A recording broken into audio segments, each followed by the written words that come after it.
Hello everyone, welcome back to my channel security concept. तो ये हमारा लिनक्स सिक्योरिटी सीरीज का डे 17 है, जिसमें हम मित्रे अटैक को डिस्कस कर रहे थे। लास्ट वीडियो हमारी एक टैक्टिक्स में थी जिसका नाम था डिस्कवरी। तो आज हम सेकंड टैक्टिक्स को डिस्कस करेंगे जिसका नाम है क्रीडेंशियल एक्सेस। ठीक है, तो क्रीडेंशियल एक्सेस क्या होता है ना, ये एक टैक्टिक्स है जो यूज करता है attacker during different stages of a cyber attack. Cyber attack के डिफरेंट स्टेजेस में ये वाली टैक्टिक्स यूज करता है अटैकर।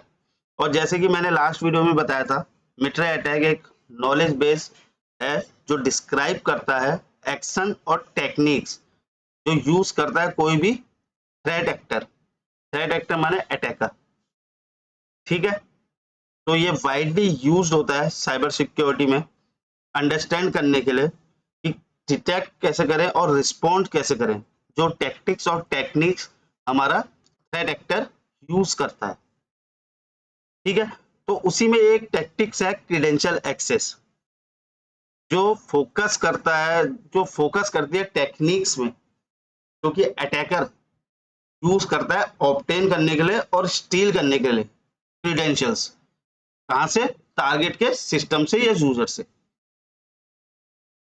ठीक है, तो फिर जब ये एक्वायर कर लेता है वैलिड क्रीडेंशियल्स को, तो अटैकर कुछ भी कर सकता है। फिर वो लॉगिन कर लेगा, फिर उसके बाद वो एक्सक्लेट कर सकता है प्रिविलेज, लेटरल मूवमेंट परफॉर्म कर सकता है नेटवर्क पे। तो मतलब उसका जो अल्टीमेट गोल होगा ना, वो अचीव कर सकता है, क्योंकि एक बार जब वो लॉगिन कर जाएगा तो फिर उसके बाद एक्सेस आ जाएगा, फिर उसके बाद वो कुछ भी कर सकता है उस सिस्टम पे, जो भी उसका ऑब्जेक्टिव होगा, जो भी उसका गोल होगा।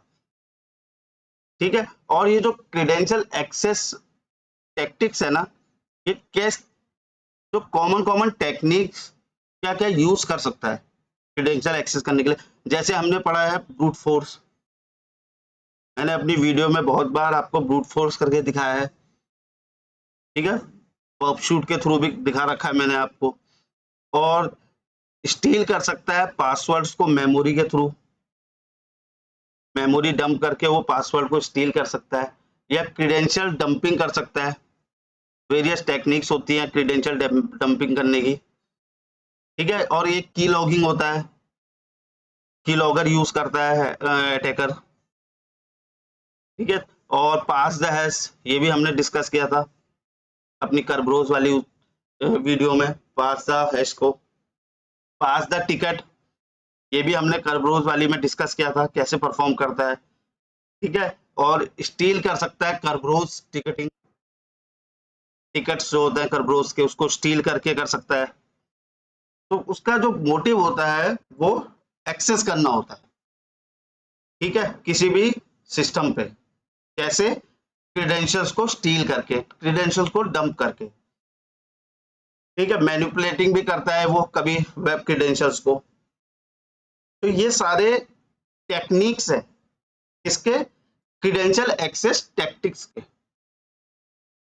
टैक्टिक्स तो एक चीज हो गई, जो क्रीडेंशियल एक्सेस आपको कैसे कैसे कर सकता है क्रीडेंशियल एक्सेस, वो आ जाता है हमारे टेक्निक्स में, जो कि मैंने अभी आपको बताया। तो ये इसका पूरा समरी है जो आज का हमारा टॉपिक है credential access.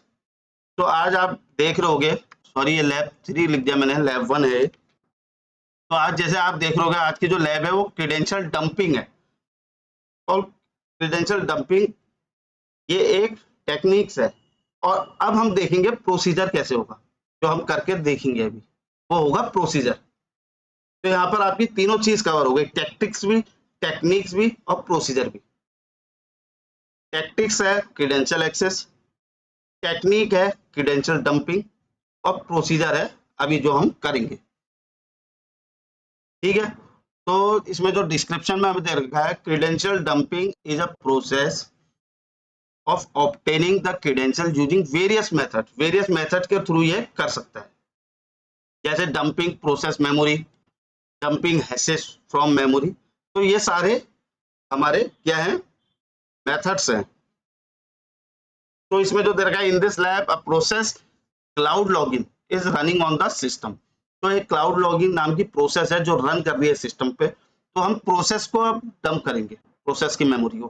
This process is used by the administrator to authenticate with a cloud service. ठीक है, तो ये जो प्रोसेस है ये यूज करता है एडमिनिस्ट्रेटर ऑथेंटिकेट करने के लिए क्लाउड सर्विस से। The credential are passed by the administrator to the process as at run time using standard input. ठीक है, तो हमारा गोल है dump the process memory of the cloud login process and retrieve the credentials. अब देखिए यहाँ पर एक बहुत इंटरेस्टिंग आज का टॉपिक है। हम क्या करेंगे, डंप करेंगे प्रोसेस की मेमोरी को। ठीक है, और वो कौन सी प्रोसेस होगी, वो cloud login process. Cloud login process के मेमोरी को हम डंप करेंगे और उससे रिट्रीव करेंगे क्रेडेंशियल्स। तो ये आज की बहुत इंटरेस्टिंग लैब है, तो आप इसको पूरा देखिएगा, आपको सीखने को बहुत कुछ मिलेगा आज। तो चलिए फिर स्टार्ट करते हैं अपना। तो सबसे पहले हमारे पास हमें क्या करना है, हमें प्रोसेस की मेमोरी को डंप करना है। तो सबसे पहले हम प्रोसेस को चेक करेंगे कि प्रोसेस रनिंग है या नहीं है टारगेट सिस्टम पे। ठीक है, तो ये एक पोस्ट एक्सप्लॉइटेशन है, तो हमने ये मान लिया है कि हमने कॉम्प्रोमाइज कर दिया सिस्टम। अब हम अपना जो पोस्ट एक्सप्लॉइटेशन है वो परफॉर्म करेंगे। तो फिर चलिए करते हैं। तो सबसे पहले हमें अब क्रेडेंशियल चाहिए, तो अभी हम देखना पड़ेगा कि जो हमारा टारगेट है उसमें हमारा जो है प्रोसेस क्लाउड लॉगिन वो रन कर रही है या नहीं कर रही है। तो उसके लिए हमें करना पड़ेगा ps space -ef type symbol grep. जो हमारा प्रोसेस था वो था क्लाउड -लॉगिन, यही वाली प्रोसेस हमें बताई गई थी डिस्क्रिप्शन में। तो चेक करते हैं। ठीक है, प्रोसेस रन कर रही है हमारी PID 232 पे से। ठीक है, तो अब हम इसमें GDB एक टूल होता है जो कि इंस्टॉल्ड है मशीन में हमारी, और हम उसका यूज करेंगे मेमोरी डंप करने के लिए। ठीक है, तो उसके लिए हम GDB को रन करेंगे पहले, फिर हम देखेंगे। तो GDB जो स्टैंड्स फॉर होता है JNU डिबगर, एक ये पावरफुल और वाइडली यूज डिबगर टूल है। ठीक है, ये यूज करा जाता है डिबग करने के लिए वेरियस प्रोग्रामिंग लैंग्वेज को, जैसे C हो गया, C++ हो गया, इन सारी प्रोग्रामिंग लैंग्वेज को डिबगिंग करने के लिए यूज किया जाता है। तो फिर इसको स्टार्ट करते हैं और देखते हैं हम क्या से हमें मिलता है आउटपुट। तो सबसे पहले हम क्या करेंगे, कैट प्लस प्रॉक प्लस हमारी क्या थी 232 थी शायद, प्लस मैप्स। तो अब इस कमांड का यूज क्यों कर रहे हैं ना, ये जो स्लैश प्रॉक स्लैश हमने PID डाला स्लैश मैप, ये जो फाइल होती है ना, ये हमें प्रोवाइड करेगी इंफॉर्मेशन। कैसी information, about the memory mapping. किसी भी एक स्पेसिफिक प्रोसेस में जिसकी PID है हमारी 232, उसके हमें इंफॉर्मेशन प्रोवाइड करेगी मेमोरी मैपिंग की। तो इसको मैं एंटर करूंगा, तो यहाँ पर देखिए हमारे पास आउटपुट आ गया है।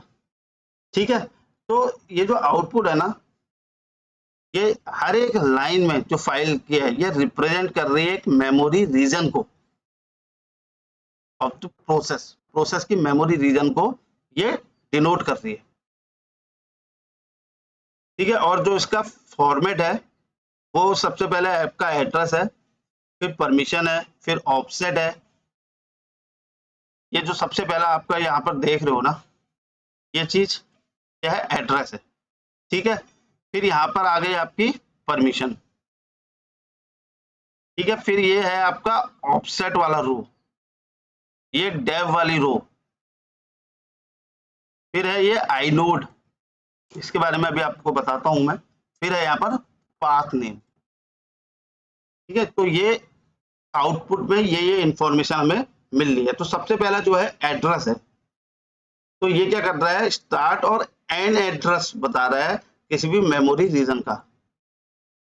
ठीक है, तो और ये जो एड्रेस होता है ना हेक्साडेसिमल फॉर्मेट में होता है।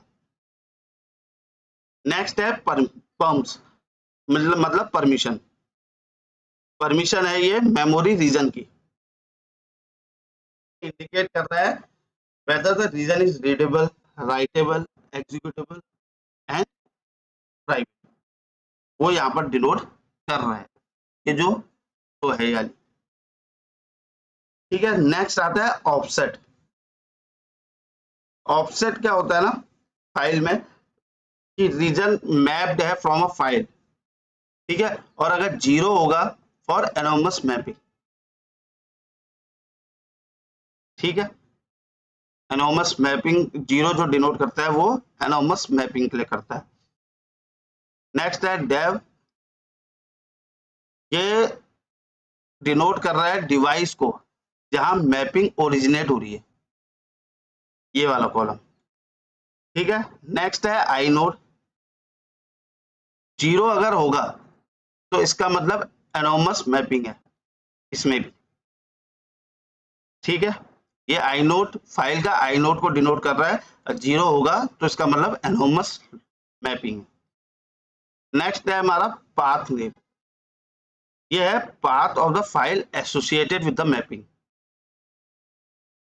ठीक है, और अगर एनोमस होगा तो ये एम्प्टी होगा, ठीक है। आई होप आपको इस कमांड का जो आउटपुट हुआ है उसका क्लियर हुआ होगा, और ज्यादा डेप्थ में आपको जानना है तो आप इसको गूगल में सर्च कर सकते हैं, तो आपको हर एक एक कॉलम का ब्रीफ में डिस्क्रिप्शन आपको मिल जाएगा, ठीक है। और ये जो मेमोरी मैप फाइल होती है ना, ये प्रोवाइड करती है हमें वैल्यूएबल इंफॉर्मेशन, ठीक है, मेमोरी लेआउट की, ठीक है, स्पेसिफिक मेमोरी लेआउट की। जैसे इसमें हमें हमने क्या देखा है, जिसकी पीआईडी 232 है, उस प्रोसेस की मेमोरी लेआउट इसने हमें शो कर दिया है। तो ये इसका पूरा आउटपुट था, कैट स्लैश प्रॉक स्लैश पीआईडी आएगी स्लैश मैप्स, तो उस स्पेसिफिक पीआईडी की आपको ये मेमोरी मैपिंग शो कर देगा कमांड, ठीक है। तो ये हमारी यहाँ पर ये कमांड से हमें इसकी जो इंफॉर्मेशन है वो हमें मिल गई, ठीक है। तो अब आउटपुट को देख के हमें ये दिख रहा है कि मल्टीपल बैचेस हैं इसमें मेमोरी के। तो अब क्या करेंगे, या तो आप वो पर्टिकुलर जो एक बैच है उसको या तो आप डंप कर लो, ठीक है, सेलेक्टिवली आप डंप कर लो, या आप एक साथ डंप कर लो, ठीक है। तो हम क्या करेंगे, एक साथ सबको हम डंप कर लेंगे विद द हेल्प ऑफ एक स्क्रिप्ट के हेल्प से, और वो जो स्क्रिप्ट है वो हमारी ये है, ठीक है। तो इसको मैं पहले एक फाइल क्रिएट करता हूँ, एग्जीक्यूटेबल फाइल, फिर आपको इस स्क्रिप्ट के बारे में बताता हूँ। तो मैं कॉपी कर लेता हूँ यहाँ पर से, आप भी ये नोट डाउन कर लीजिएगा, स्क्रिप्ट को क्लियर कर देते हैं। pi, अब हम स्क्रिप्ट को कुछ भी नाम आप स्क्रिप्ट को दे सकते हो, तो मैं दे देता हूँ इसको dump hyphen memory dot sh। ये vi में हमने ओपन करा, थर्ड मोड में गए, आई टाइप करके, और इसको मैं पेस्ट कर देता हूँ, एस्केप wq एंटर। तो ये फाइल हमारी सेव हो गई। अब जो ये फाइल है ना, इसकी परमिशन चेक करता हूँ मैं खाली रीड की परमिशन है, तो हमें इसको एग्जीक्यूटेबल फाइल बनानी है, तो इसकी परमिशन को हमें चेंज करना पड़ेगा। और चेंज कैसे करते हैं, chmod +x स्पेस हमारे फाइल का नाम जो है डंप मेमोरी डॉट sh, तो इसको हमने सेव कर लिया। तो अब क्या हो रहा है ना, अब एक बार हम इसको vi करते हैं, तो अब ये जो फाइल है इसके जो फर्स्ट लाइन है #bin/bash, तो ये आपको पता ही होगा, ये जो लाइन है स्पेसिफाई कर रही है script should be executed using the bash shell, ठीक है, स्क्रिप्ट बैश शेल को यूज करेगी एग्जीक्यूट करने के लिए। नेक्स्ट हमारी आती है grep space rw-p space /proc/$1/maps। अब ये जो हमने लाइन लिखी है ना, ये क्या करेगी, सर्च करेगी, ठीक है, लाइन को किसमें करेगी, /proc/pid, और ये जो $1 है वो एक वेरिएबल है, तो उसमें pid नंबर ले लेगा वो, जो हम मेंशन करेंगे, /map जो अभी हमने देखी वो वाली फाइल में, ठीक है, और वो उस को सर्च करेगा जो कंटेन स्ट्रिंग को कंटेन कर रहा है, जो है rw-p। ठीक है, तो जैसे मैंने आपको बताया था, ये जो फाइल होती है ये प्रोवाइड कराती है हमें इंफॉर्मेशन अबाउट मेमोरी मैपिंग, किसी भी एक स्पेसिफाइड प्रोसेस की, जो प्रोसेस आईडी आप मेंशन करोगे। और जो rw-p स्ट्रिंग है ना, ये इंडिकेट कर रहा है कि region of memory has both read और राइट परमिशन। ठीक है, जो रीजन अभी हमने बात किया था, रीजन के अकॉर्डिंग हमारे उसमें जो फाइल में डाटा रहता है, तो ये एक स्ट्रिंग है rw-p जो इंडिकेट कर रहा है रीड और राइट परमिशन को, यही स्ट्रिंग को सर्च करेगा grep कमांड के थ्रू इस फाइल में, जो हमारे पास /proc/pid/maps फाइल होती है उसमें। तो यहाँ पर जो हमारी बात हो रही है वो 232 PID की बात हो रही है, तो उससे रिलेटेड ये सर्च करेगा। ठीक है, तो नेक्स्ट में हमारा हो रहा है set command use, stream editor होता है ये। तो ये कमांड क्या करेगा, प्रोसेस करेगा आउटपुट को जो उसको grep से मिला है।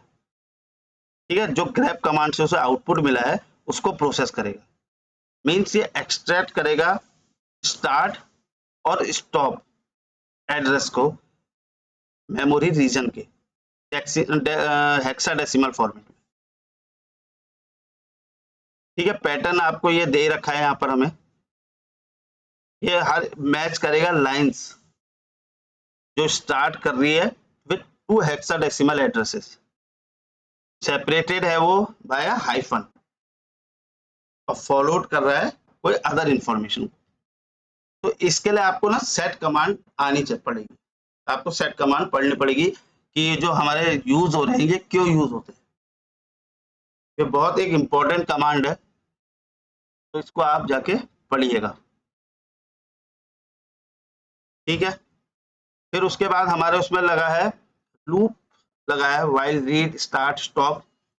ठीक है, ये लूप चल रहा है एक हमारा, ये लूप क्या करेगा ना, रीड करेगा स्टार्ट और स्टॉप एड्रेस को, जो कि एक्सट्रैक्ट किया होगा सेट कमांड के through, line by line, line by line ये रीड करेगा स्टार्ट और स्टॉप एड्रेसेस को,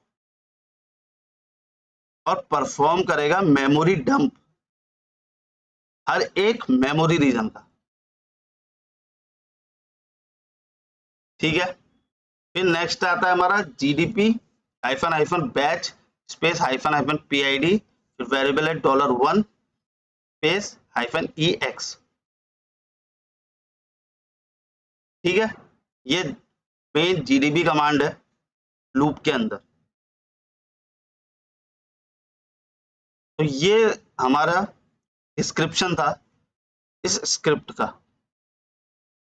आई होप आपको थोड़ा समझ में आया होगा। अगर आपको सेट कमांड के बारे में पता है तो ये आपको इजीली क्लियर हो जाएगी, और लूप्स के बारे में पता है तो इसको मैं अब एग्जिट करता हूँ इससे। ठीक है, तो अब हमें क्या करना है, हमने इसकी परमिशन भी चेक कर लिया है, इसको एग्जीक्यूटेबल फाइल बना दिया है, अब हमें इसको रन कराना है। ठीक है, dump-memory.sh फाइल को, तो इसको रन कराने के लिए हमने क्या करता, ऊपर हमारा एक $1 वेरिएबल डिनोट था, तो वो क्या करेगा, यहाँ पर हम ./dump ये ले लेंगे, और यहाँ पर क्या लेंगे, मेमोरी का जो हम प्रोसेस यूज कर रहे हैं क्लाउड लॉगिन, उसका PID डिनोट करेंगे।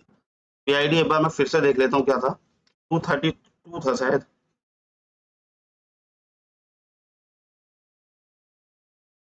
232 है, ठीक है। तो ./dump 232 उसको स्टार्ट कर देते हैं हम।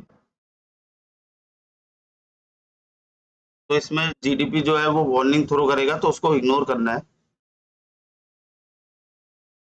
जैसे ये नो सर्च फाइल डायरेक्टरी, तो हम इग्नोर करेंगे। तो ये हमारे स्क्रिप्ट कंप्लीट हो गई, ठीक है। इसको मैं क्लियर कर देता हूँ। अब हम देखते हैं कि हमारे कुछ फाइल डंप हुई है या नहीं हुई है। तो उसके लिए -l करते हैं। तो ये हमारी सारी फाइल आ गई इसके 232 का। ये देखिए 232 की जो हमारी प्रोसेस आईडी थी 232, उसकी हमारी फाइल आ गई। तो अब हमें क्या करना है, इन सारी फाइल्स के अंदर हमें एक स्ट्रिंग को सर्च करना है जो है पासवर्ड, क्योंकि मेन मोटिव हमारा क्या है, क्रेडेंशियल्स को कम करना। तो ये हमने फाइल्स कम कर दी हैं जिनके अंदर हमें क्रेडेंशियल मिल सकता है। तो हम अब इनमें एक स्ट्रिंग जो पासवर्ड नाम का है उसको सर्च करेंगे, मींस पासवर्ड को सर्च करेंगे। तो उसके लिए हम कमांड यूज करेंगे स्ट्रिंग पेज स्टार, मतलब सारी फाइल्स आ जाएंगी जिनका एक्सटेंशन .dump है, वो सारी ले लेगा। जब इसका आउटपुट आ जाएगा तो पाइप सिंबल ग्रैब करेगा ये -i किसको, पासवर्ड को, पासवर्ड नाम की स्ट्रिंग को ये सर्च करेंगे। तो एंटर करते हैं। तो यहाँ पर इन सारी फाइलों का इसने पहले कंसोलिडेट करा, उसके बाद उसने एक स्ट्रिंग सर्च की पासवर्ड, और पासवर्ड हमको यहाँ पर मिल गया।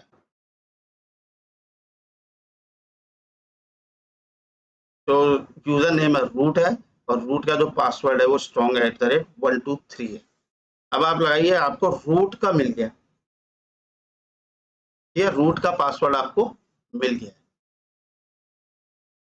तो इस तरीके से हम ये जो टैक्टिक्स थी क्रेडेंशियल एक्सेस, इसमें जो हमने क्रेडेंशियल डंपिंग एक टेक्निक यूज की थी, ठीक है, जिसमें हम प्रोसेस की मेमोरी को डंप कर रहे थे, ठीक है, मेमोरी डंपिंग हुई है। बेसिकली प्रोसेस की मेमोरी डंप करके हमने उससे पासवर्ड फाइंड आउट कर लिया।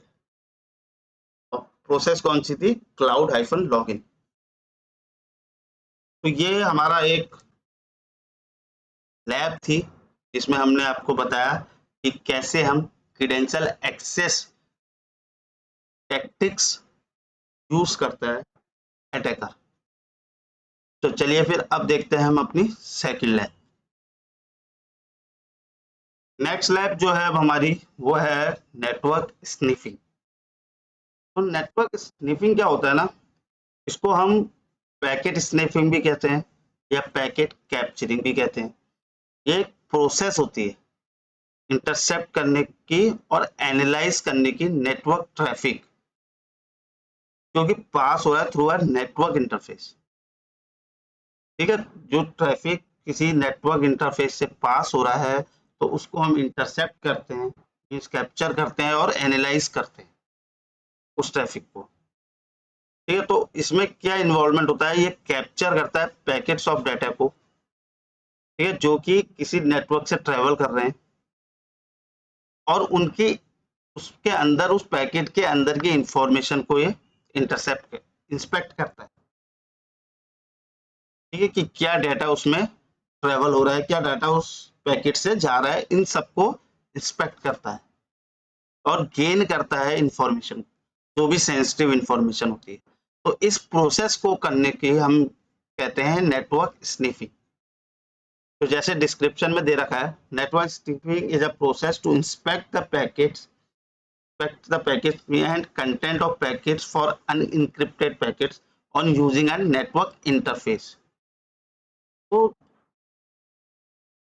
ये जो नेटवर्क स्निफिंग है, ये प्रोसेस हमारी लेजिटिमेट पर्पस के लिए यूज की जाती है और इलीगली भी इसको हम यूज करते हैं, अटैकर यूज करते हैं, ठीक है। तो अगर ये लेजिटिमेट की बात करें तो हम जैसे नेटवर्क की कभी हमें ट्रबल शूटिंग करनी होती है, कोई सिक्योरिटी एनालिसिस करनी होती है, या कोई भी परफॉर्मेंस ऑप्टिमाइजेशन करना होता है, तो इनमें ये एज अ लेजिटिमेट यूज किया जाता है।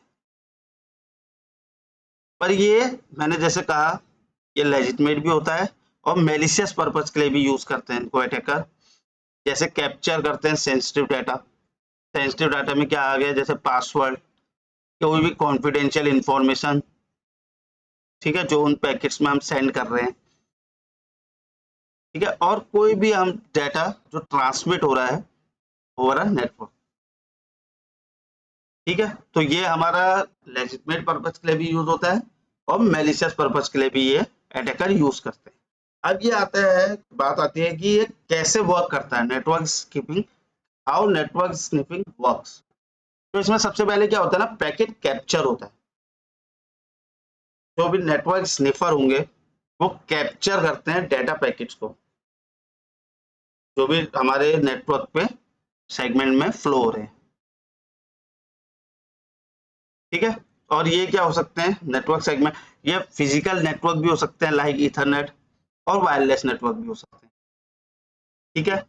फिर जो होता है, जब एक बार हमारा डाटा पैकेट कैप्चर हो गया, फिर डाटा का इंस्पेक्शन होता है। जो कि कैप्चर्ड पैकेट्स हैं उनको एनालाइज किया जाता है, ठीक है, और डिसेक्टेड किया जाता है with the help of sniffer tools. और क्यों किया जाता है, एक्सट्रैक्ट करने के लिए इंफॉर्मेशन, जैसे ये हो गया source and destination address, protocol types, या पेलोड, या कोई भी इंफॉर्मेशन, जो भी इंफॉर्मेशन चाहिए वो एक हम स्निफर टूल्स के थ्रू एक्सट्रैक्ट करते हैं। तो ये चीज आती है हमारा डाटा इंस्पेक्शन फेज में, जो होता है सेकंड फेज। पहला जो था वो पैकेट हमने कैप्चर किया, सेकंड हमने डाटा को इंस्पेक्ट किया, थर्ड में आता है पैकेट डिकोडिंग। जो स्निफर टूल्स होते हैं ना वो डिकोड करते हैं पैकेट के कंटेंट को, ठीक है, तो अलाउ करते हैं नेटवर्क एडमिनिस्ट्रेटर्स को, तो लेजिटिमेट या अटैकर को, जो भी डाटा जो ट्रांसमिट हो रहा है उसको इंटरप्रेट करने के लिए, ठीक है। तो थर्ड वन जो हो गया हमारा वो पैकेट डिकोडिंग हो गया। फोर्थ में जो आता है हमारा एनालिसिस आता है। जो भी कैप्चर पैकेट डाटा हुआ है उसको अब हम एनालाइज करेंगे, आइडेंटिफाई करने के लिए नेटवर्क क्या, नेटवर्क का इशू चल रहा है, परफॉर्मेंस, जो कि मैंने पहले आपको लेजिटिमेट बताए थे, या कोई सिक्योरिटी वल्नरेबिलिटीज को, और अगर इलीगली और हम मेलिशियस यूज बताएं तो अनऑथराइज्ड एक्टिविटीज को। अगर हम ये चीजें जो है ये लेजिटिमेट है कि अगर हमें कुछ नेटवर्क इशू चल रहा है तो उसका हमें सॉल्यूशन फाइंड आउट करने के लिए हम करते हैं, ठीक है, डाटा को रीड आउट करते हैं कि क्या इशू आ रहा है, क्या एरर आ रहा है, ये सब फाइंड आउट करते हैं, ठीक है, या कोई सिक्योरिटी वल्नरेबिलिटीज को हमें फाइंड आउट करना है, और परफॉर्मेंस को फाइंड आउट करना है हमें, या कोई भी अनऑथराइज एक्टिविटी जो हो रही है उनको हमें फाइंड आउट करना है, तो ये हम मेथड यूज करते हैं। इनसे जो हमने डाटा कैप्चर किया था, लास्ट में हम इसको इस तरीके से एनालाइज करते हैं, जो भी हमारा ऑब्जेक्टिव होता है। जो ऑब्जेक्टिव मैंने अभी आपको बताया, network issue, performance, security vulnerabilities find out करना, या अनऑथराइज्ड एक्टिविटीज को चेक करना। तो ये 4 फेसेस यूज होते हैं। सबसे पहले हमारा पैकेट कैप्चर हुआ, फिर डाटा का इंस्पेक्शन हुआ, फिर हमारा पैकेट डिकोडिंग हुआ, लास्ट में हमारा एनालिसिस हुआ। तो ये 4 मेथड्स, ये 4 स्टेप्स में ये वर्क करता है नेटवर्क स्निपिंग प्रोसेस, ठीक है। तो आई होप आपको नेटवर्क स्निपिंग के बारे में पता चला होगा कि क्या होता है और कैसे यूज होता है और क्यों यूज होता है और कहां कहां पे यूज करते हैं, ठीक है। लेजिटिमेट भी होता है, मेलिशियस पर्पज के लिए भी यूज करते हैं। तो अभी हम जो देखेंगे वो हम एज अ अटैकर प्रोस्पेक्टिव से देखेंगे कि अटैकर कैसे स्निफ करके क्रेडेंशियल डाटा को हमारा दे सकता है। तो यहाँ पर इसमें हमें दे रखा है, in this lab a process is trying to post a flag, ठीक है, to a remote web portal hosted at, ये हमें आईपी दे रखी है, the student user has privilege to run TCP dump on the ethernet network interface. तो हमको क्या करना है, टीसीपी डंप एक कमांड होती है, वो हमें रन करनी है। ये एक बहुत ही powerful network packet capture tool होता है, जो हम लिनक्स ऑपरेटिंग सिस्टम पे यूज करते हैं मॉनिटर करने के लिए और एनालाइज करने के लिए नेटवर्क ट्रैफिक को। जिस टूल की हम अभी बात कर रहे थे, ठीक है, वो उनमें से एक टूल ये होता है। ये एज ए टूल ही होता है टीसीपी टर्म, तो आप कमांड भी कह सकते हो या टूल भी कह सकते हो। तो फिर चलिए इसका हम यूज करते हैं और मैं आपको दिखाता हूँ कैसे हम फाइंड आउट करते हैं। Use TCP term to retrieve the flag on the ethernet interface. तो इसमें जो हमारा क्रीडेंशियल इंफॉर्मेशन है वो फ्लैग है। तो वैसे इसी तरीके से आप कुछ भी पासवर्ड्स अगर एज अ अटैकर आप कर रहे हो तो पासवर्ड भी कर सकते हो और एज अ लेजिटमेट कर सकते हो। तो एरर और जैसे मैंने आपको बताया परफॉर्मेंस के लिए या कोई भी वल्नरेबिलिटी फाइंड आउट करने के लिए या कोई भी अनऑथराइज एक्टिविटी जो हो रही है वो आप इस कमांड के थ्रू देख सकते हो कि आपके नेटवर्क पर क्या चल रहा है। तो चलिए फिर का यूज करते हैं हम। तो उसके लिए हम क्या करना पड़ेगा, सबसे पहले जैसे हमें आईपी एक दे रखी है, तो मैं एक बार आईपी स्पेस एडीडीआर करता हूँ। तो यहाँ पर हमें दिख रहा है कि एक ही हमारे पास इथरनेट इंटरफेस है इस मशीन में, तो जो ट्रैफिक है वो इसी से फ्लो कर रहा है, ठीक है, जो है ENS3 हमारे पास। तो अब हम कैप्चर करते हैं ट्रैफिक को ENS3 इंटरफेस पे। तो जैसे कि हमें जो चैलेंज के डिस्क्रिप्शन में दिया था, आईपी हमें दी है 93.184.216.34 दी थी, तो उसी पे हम टीसीपी डंप लगाते हैं, ठीक है। तो उसके लिए क्या करेंगे हम, टीसीपी डंप, ठीक है, और के बाद आएगा स्पेस आएगा -NI स्पेस, हमारा इंटरफेस का नेम ENS3 था, स्पेस होस्ट। होस्ट हमको यहाँ पर दे रखा है, एक बार मैं यहाँ पर से नोट डाउन कर लेता हूँ, उसको फिर से कॉपी कर लेते हैं, कॉपी, और यहाँ पर मैं पेस्ट कर देता हूँ, ठीक है। तो ये हमारी एक कमांड है जो हम यूज करते हैं। तो अगर अब हम इसको ब्रेक करें इस कमांड को, तो सबसे पहले जो है हमारा टीसीपी डंप है, ये कमांड ही है, ये स्टार्ट करेगी पैकेट को कैप्चर करने की प्रोसेस को, ठीक है। फिर नेक्स्ट हमारा आया है -NI। तो ये जो कर रहा है -N जो कर रहा है, ये ऑप्शन ना बता रहा है टीसीपी डंप को not to resolve host name to their corresponding IP address, ठीक है। तो इससे क्या होगा, हमारी स्पीड अप हो जाएगी कैप्चर करने की, ठीक है, और अवॉइड करेगा ये डीएनएस लुकअप्स को। नेक्स्ट है हमारा -I स्पेस ENS3, ये स्पेसिफाई कर रहा है नेटवर्क इंटरफेस को, ठीक है, जहां से हमें कैप्चर करने हैं पैकेट्स। जैसे अभी हमने देखा था हमारे पास एक ही इंटरफेस था ENS3, तो उसी से हमारे नेटवर्क फ्लो हो रहा है, तो वहीं हमें कैप्चर करना है। फिर नेक्स्ट है हमारा होस्ट स्पेस, हमारा टारगेट का आईपी, ठीक है। तो ये क्या करेगा ना, ये फिल्टर कर देगा, जो क्योंकि अगर हम इसके अलावा बिना लगाएंगे तो वो सारा ट्रैफिक को कैप्चर कर लेगा, पर हमें सारा ट्रैफिक नहीं चाहिए, हमें इस वाले आईपी के ही रिलेटिव चाहिए। तो इसलिए ये एज अ फिल्टर हम यूज कर रहे हैं होस्ट स्पेस आईपी को, ठीक है। तो ये कमांड का मैंने डिस्क्रिप्शन आपको बता दिया है।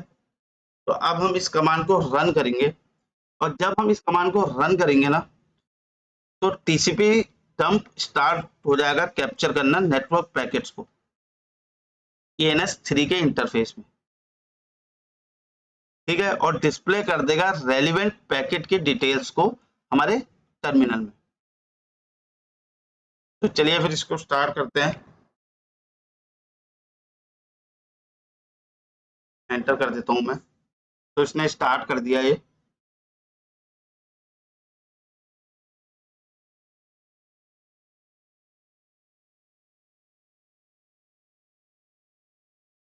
तो ये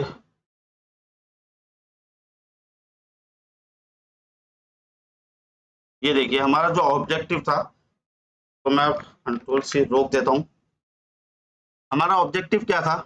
अगर मैं अपना ऑब्जेक्टिव देखूं, use TCP dump to retrieve the flag on the ethernet interface, हमें फ्लैग फाइंड आउट करना था। तो हमें यहाँ पर हमारी दिख रहा है कि गेट रिक्वेस्ट में हमारा फ्लैग शो हो रहा है, ठीक है।